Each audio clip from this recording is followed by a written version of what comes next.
It's time for a little comedy, a little content, and a lot of conversation. It's the Geno Jones Show, exclusively right here on YouTube. And now here's your host, Geno Jones.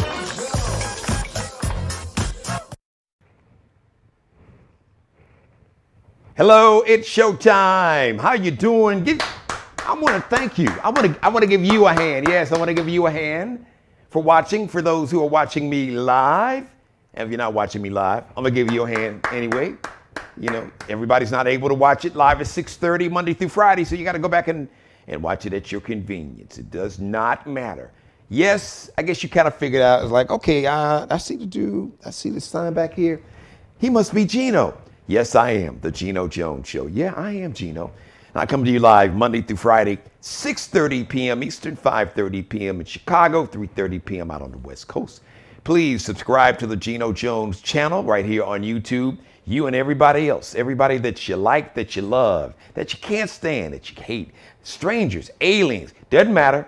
Tell them all. Because Nelly would say, my man Nelly would say, everybody.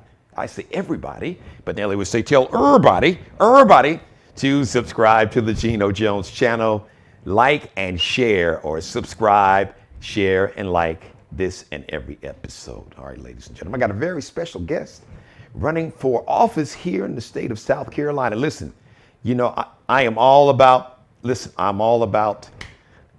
voter participation. We got to register.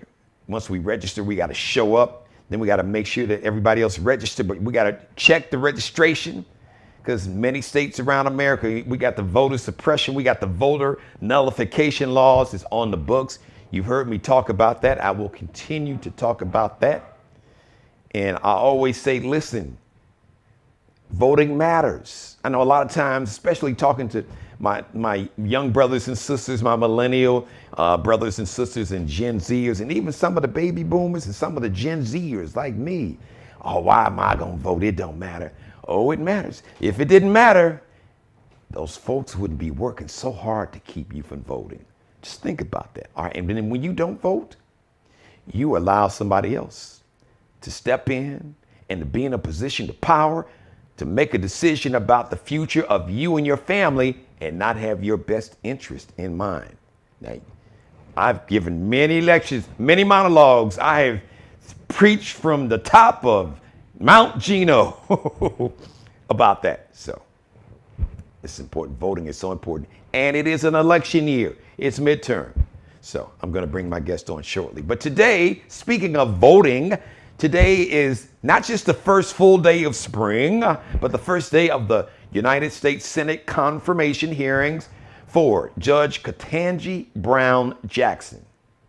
Brilliant, beautiful sister, inside out, just impeccable resume, impeccable qualifications.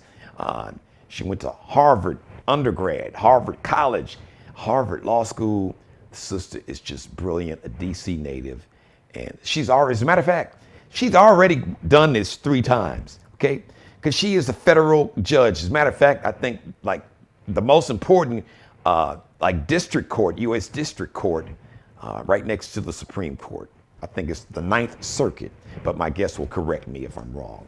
So she is up to be the first after, can you think about it? 246 years, we have had, 115. Wow, I was just thinking about that. 115, I'm doing the math in my head real quick. Yes, 115 Supreme Court judges. Miss Amy Coney Barrett was number 115. Judge Ketaanji Brown Jackson is going to be Judge 116.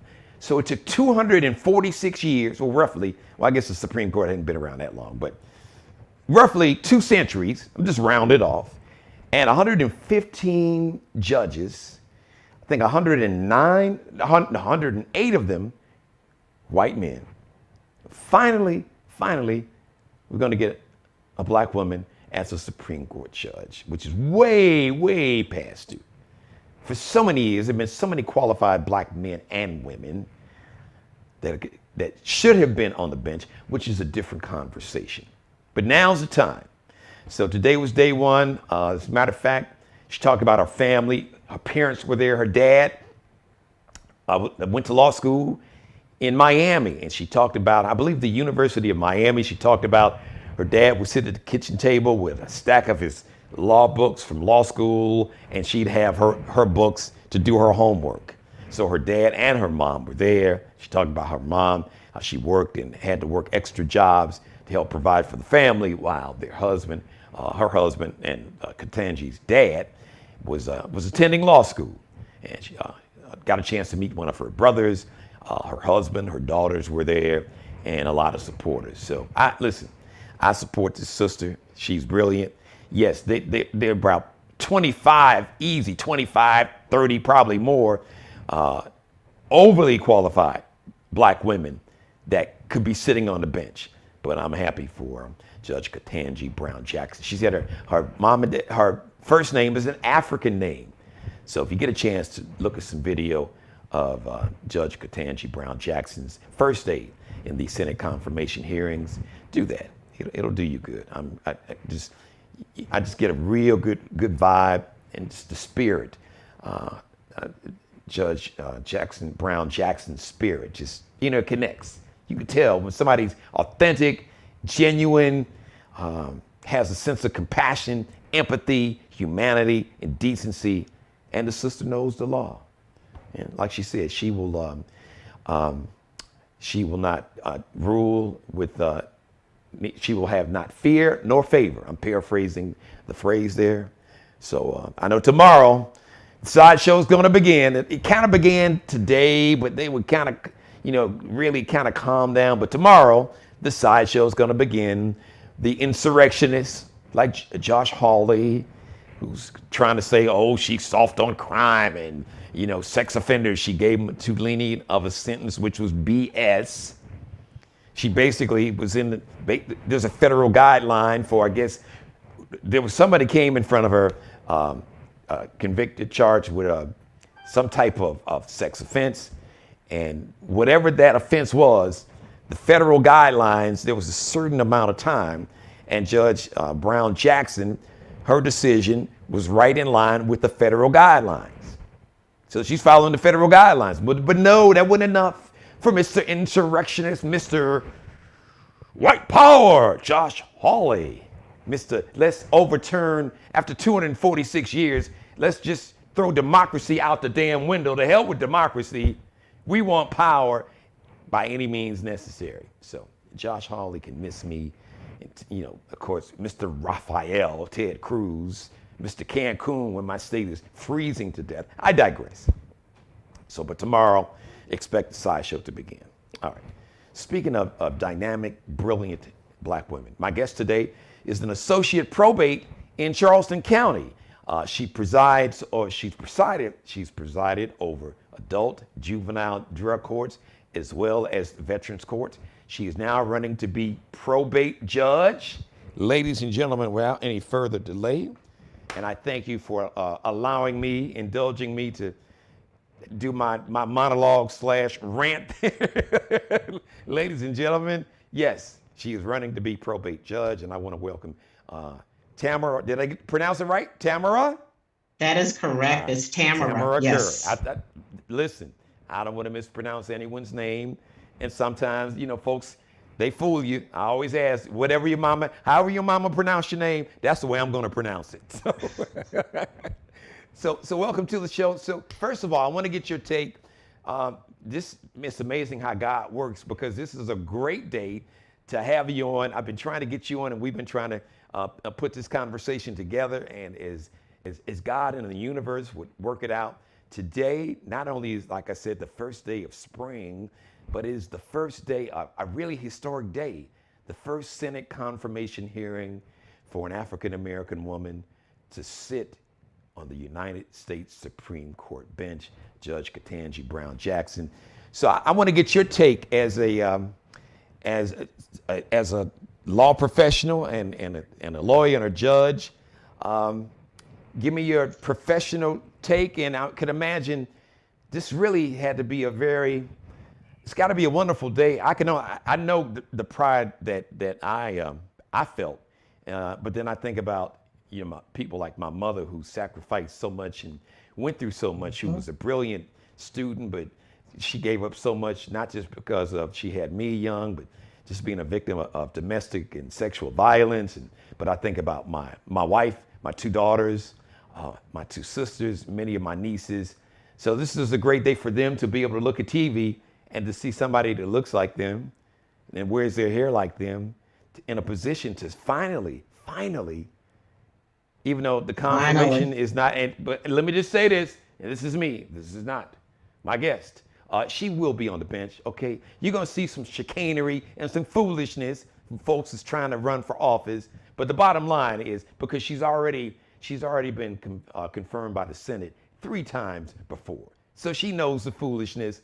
I know it's gonna be hard because, if I was her husband, it would be hard for me not to slap the taste out of some of these peoples, but I understand you just gotta just woosah, pray, and drink some herbal tea or something to stay calm.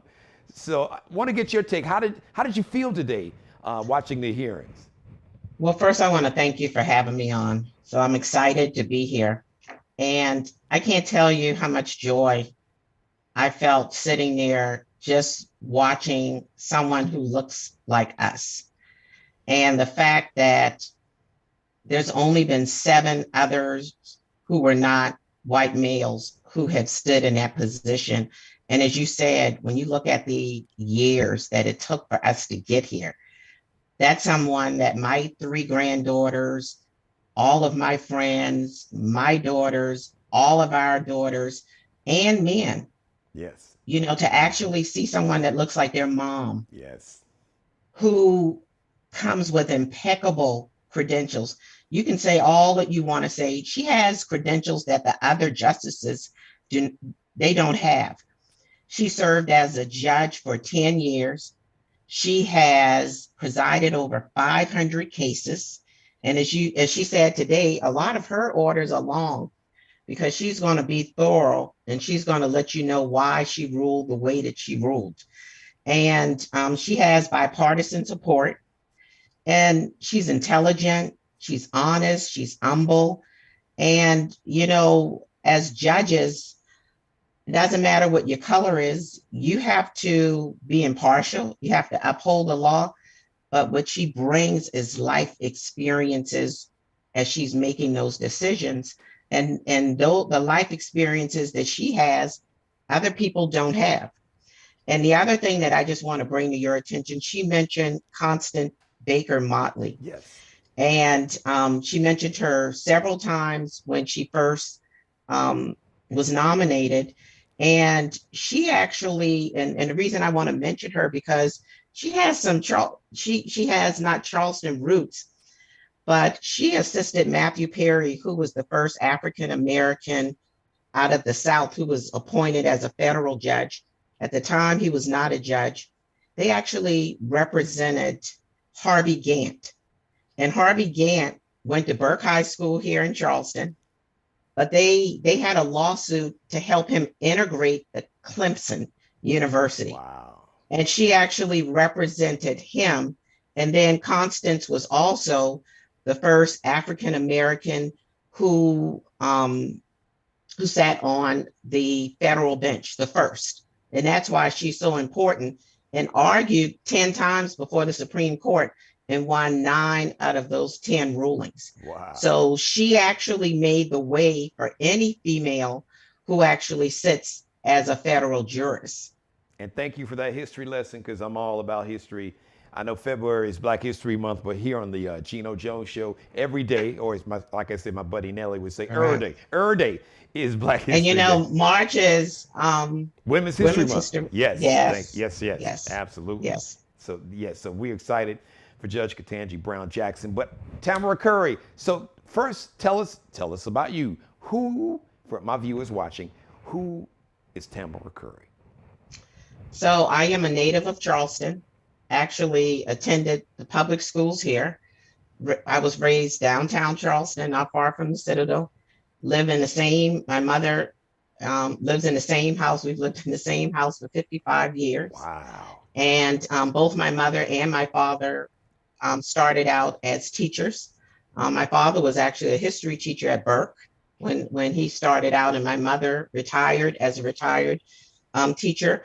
But I have been practicing law. I have been a lawyer for 30 years, an associate probate judge for 22 years, and a native, a mother of three, grandmother of three, all girls right now, have a couple of boys on the way.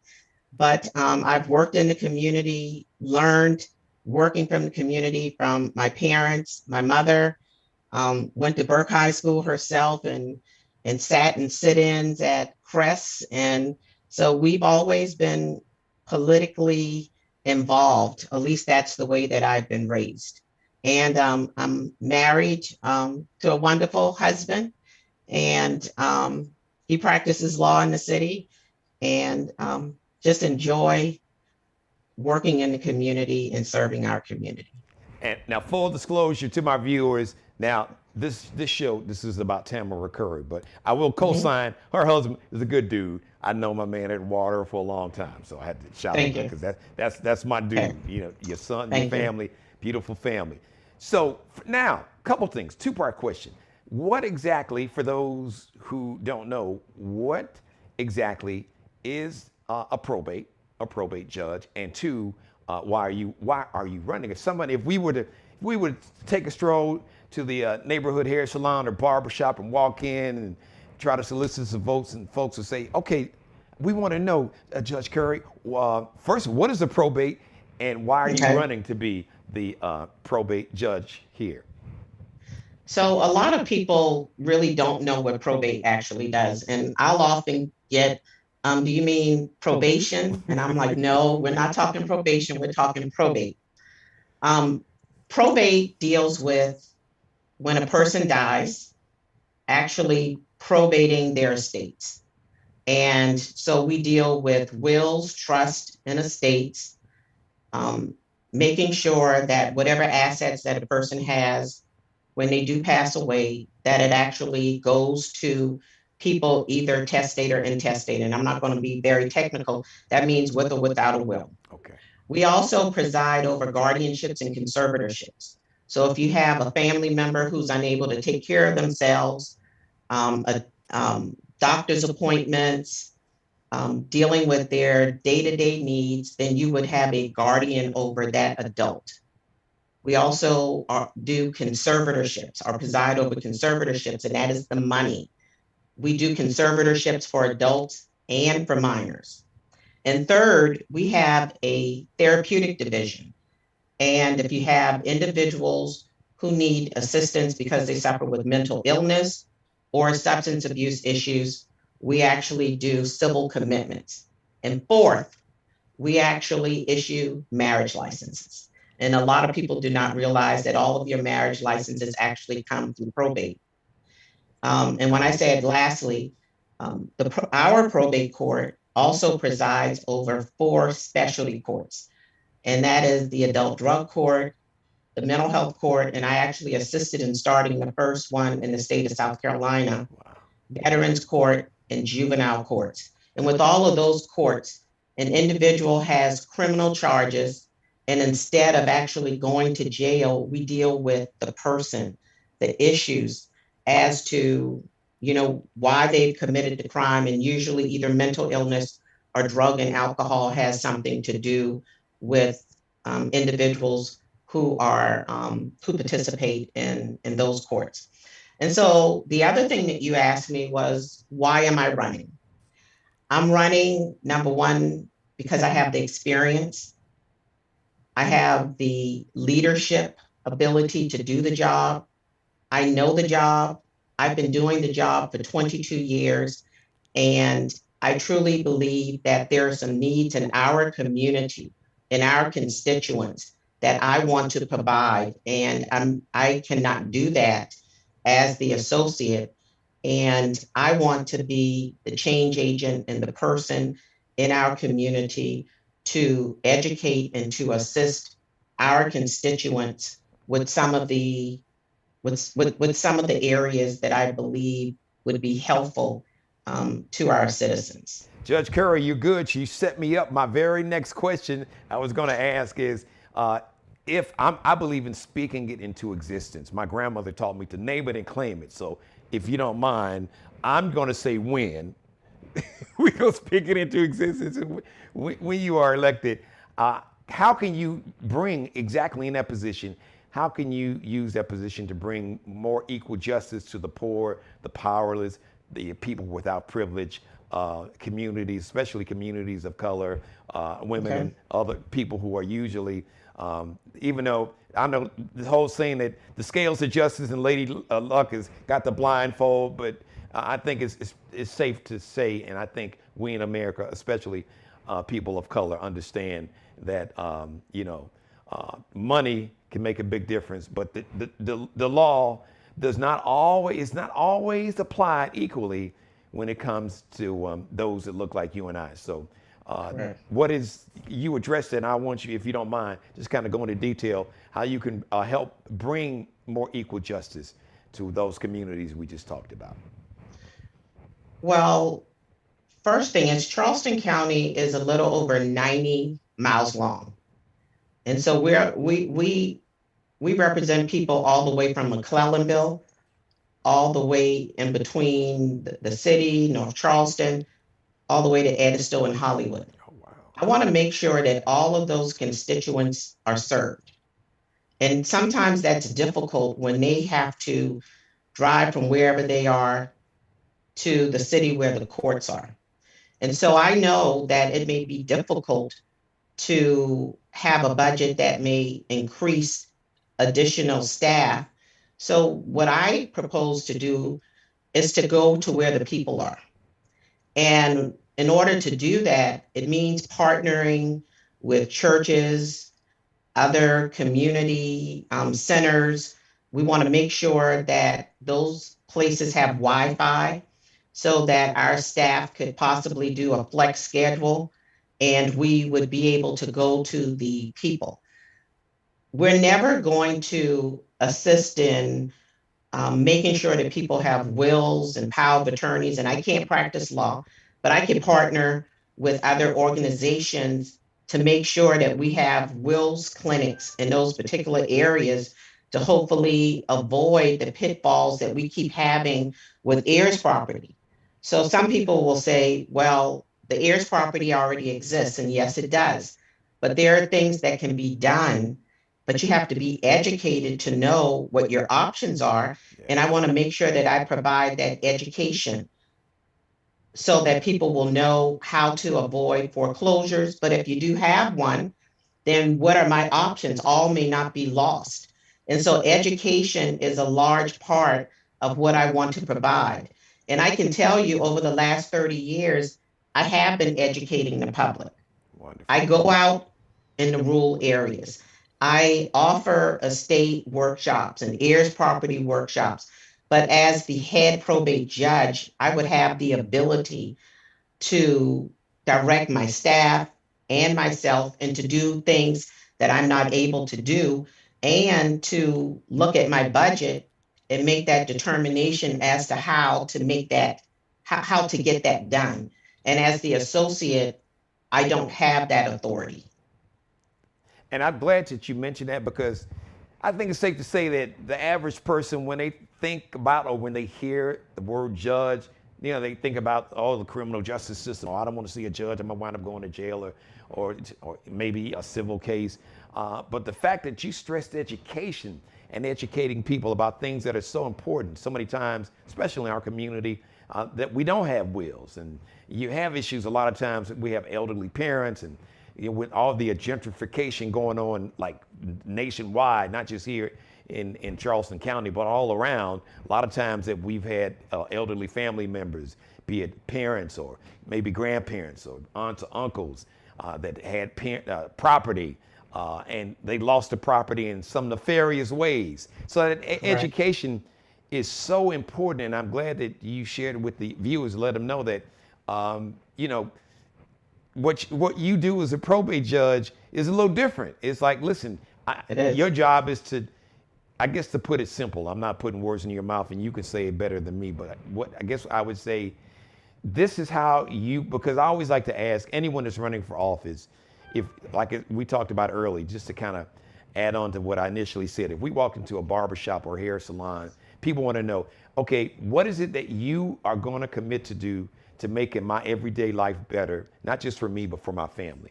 And that education is one huge way. Correct.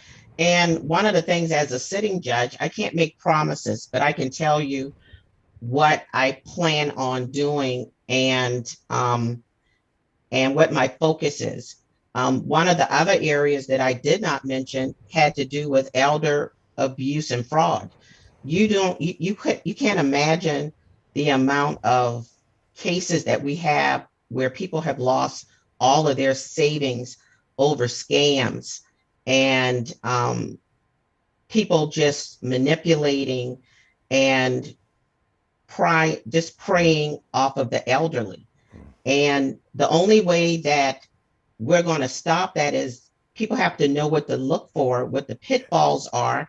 And I had to do it for my own mother, who will be turning 80 in a couple of weeks. And someone's called her house and, she wants to give them her social security number and her banking account information. And unless we're educated, then so many of these things we're not going to be able to avoid. That's really important.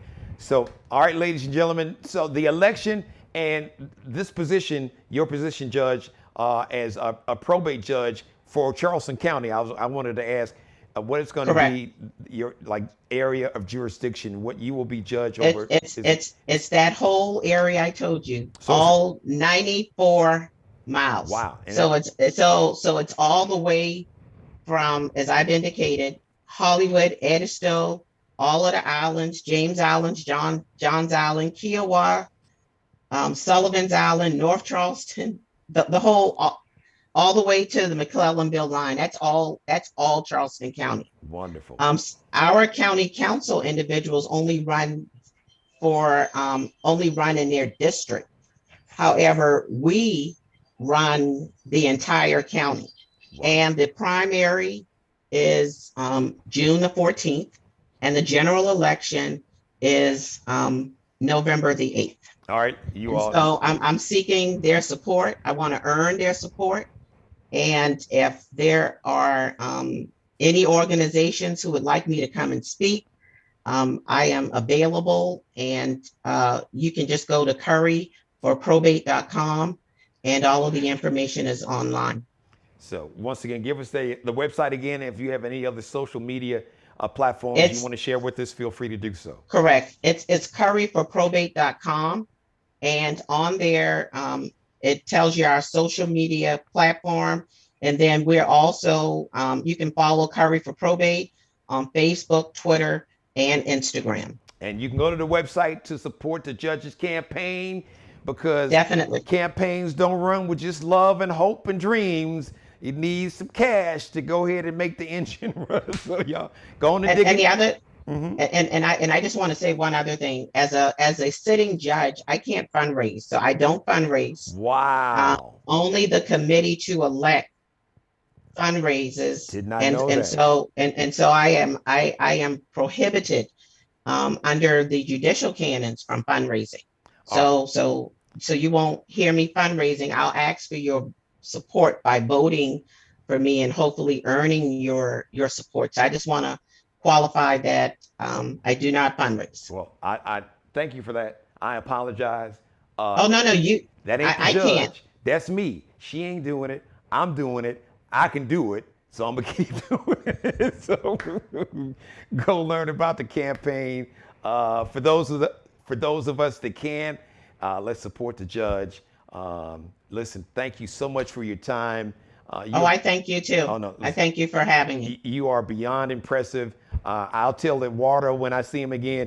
He got lucky like me. They say back in the day, it's like, oh, you traded up, bro. You married up. So I think he and I both, we definitely married up or outkicked our coverage. So once again, thank you so much. We wish you the best of luck. We're speaking nothing but success in not just the primary, but the general election. As my grandmother taught me way back in the day, Jeannie, name it and claim it. Speak it into existence. Once again. Thank you. Judge Tamara Curry, she now the associate probate running to be our next probate judge here in Charleston County. Have a great day, and looking forward to having you back on the show. You have a home right here on the Geno Jones Show. Any updates to your campaign, any information that you want to share, any educational campaign or anything you feel that needs to be shared with the public, you have a home right here. Thank you. All right, thanks. Have a great evening. All right, man, very impressive. You all make sure you go support the judge's campaign, all right? Go to that website, so learn more about her, support her campaign, all right? Because campaigns need money. And I didn't know, judges, most politicians, they can fundraise, but judges can't fundraise. I didn't know that. So the judge can't fundraise, but we can. We can support the campaign. So let's make sure we do that. Thank you for letting me be a part of your life. As always, God bless each and every one of you. God, most of all, thank you for letting me do the Geno Jones Show. I come to you live Monday through Friday, 6:30 p.m. Eastern, 5:30 p.m. Central, 3:30 p.m. on the West Coast. Shout out to everybody who jumped in my chat room. Shout out to the big podcast checking in. And once again, shout out to my mother. Well, I don't know, Judge Curry, she may be listening, but Judge Curry, my mom, she was very impressed. If she was here, she said, you already got her vote. But Thank you. She doesn't live here. So, but that's all right. That's what she had a son for. I'll be representing the Jones family in the voting booth on June 14th. At least you got the probate and then information. In the general election. All right, everybody. Thank you for watching. I love each and every one of you. Mother, you know I love you more than life itself. Shout out to Mr. Markel Bailey, the official barber and hairstylist for the Geno Jones Show. You can check him out on Instagram. Check out his work. Oh, the brother is an artiste. Check him out. It's Kelby Cutting Up on Instagram. KELBECUTTINUP. Allie Jones, the official wardrobe consultant and stylist for the Geno Jones Show. Check her out on Instagram. Lexi with 2 X's. Lexi, LEXXIE _ Nicole Designs. And Bruce Gage. You can just search Bruce Gage, his Instagram page. Allie Jones's Instagram page. You can see her designs. She is a designer and a design student at Columbia College, Chicago. Her designs, the drip is amazing. Her fashions, her style is fire. And Bruce Gage, check out his Instagram page. The drip, the style, the fashions. As a matter of fact, spring 2022, you can go to his Instagram page and check out some of the early spring looks. The spring is here, really, so he may even have some summer pieces. But the spring 2022 collection, the Mario Uomo and more, check it out. Go to his page. So it's Miglio di Mario Uomo. Now that's an Italian name, Miglio, but let me spell it: MIGILIO DIMARIOUOMO. MIGILIO DIMARIOUOMO. Miglio di Mario Uomo. But if that's too hard, just rewind this or search Bruce Gage on Instagram. The next live edition of the Geno Jones Show is going to be Tuesday, 6:30 p.m. Eastern. Have a great rest of your evening. The first full day of spring. Once again, please subscribe to the Geno Jones channel. You and everybody you know and don't know, everybody that you like, love, really can't stand or hate, doesn't matter. Strangers, aliens, tell everybody to subscribe to the Geno Jones channel. Please like and share this and every episode. Happy birthday to my Aries. Aries, it's your time to shine. And shout out to my Pisces that I hung out with over the weekend. Let's see, it was, let's see here, Bree and it was Bree and Shay and Tina and Jennifer, and I can't remember everybody's name. They said, Geno, we're going to be watching today. Please give us a shout out. So you Pisces that turned up over the weekend, now it's Aries time to shine. And then after Aries, you already know what's about to go down. You know what sign is coming up after Aries. Oh, yeah, you do. You know, Taurus time, but not yet. Hold on, y'all. Hold on, Tauruses. We're going to hold on. Right now, Aries, step into the spotlight. It is your time to shine. All right, everybody. Once again, I love each and every one of you. And before I close, I just got one more thing to say. Well, 2 more. Go back and binge watch all my back episodes. Had some great episodes the last week or two from Howard Hewitt, my special guest, celebrity chef Carlos Brown, and a whole lot more. My feature episode spotlighting Black-owned businesses. Check it out, all right? But one more thing, as always, be blessed. Pray for peace here, Ukraine, and all over the world. See you live Tuesday, 6:30 p.m. Thanks for watching. And once again, I want to thank probate judge, associate judge, Tamara Curry. She's running to be the probate judge here in Charleston County, South Carolina. Thanks for watching. Subscribe and tune in to the next episode of The Geno Jones Show, exclusively right here on YouTube.